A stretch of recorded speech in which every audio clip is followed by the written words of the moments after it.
J'ai 70 ans, j'ai vécu à 14 ans en avortement. À cette époque, l'avortement était interdit.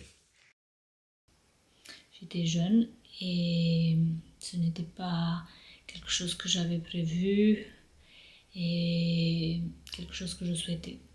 Donc automatiquement et instinctivement, j'ai pensé à l'avortement et j'ai senti...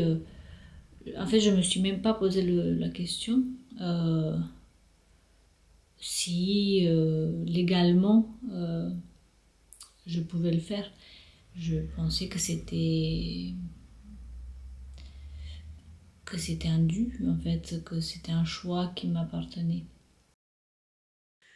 Mes camarades m'ont trouvé une adresse, on les appelait les faiseuses d'anges. Et les conditions dans une table de cuisine, les pieds écartés sur une toile cirée. Enfin, je l'ai senti avec mes doigts. Je ne savais pas où j'étais. J'étais bandée tout le long.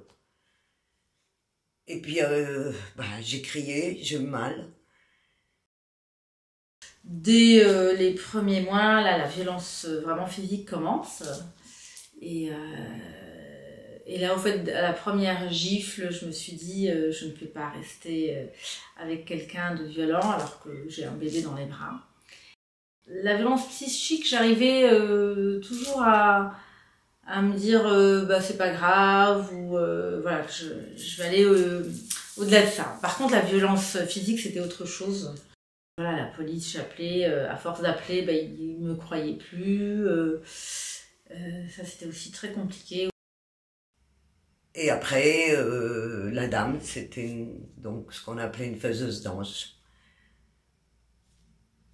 M'a viré de la table dans laquelle j'étais et m'a dit allez, va vite, sors vite d'ici et te rappelle rien de ce que tu as vécu. Des personnes qui m'avaient parlé de situations de harcèlement sexuel.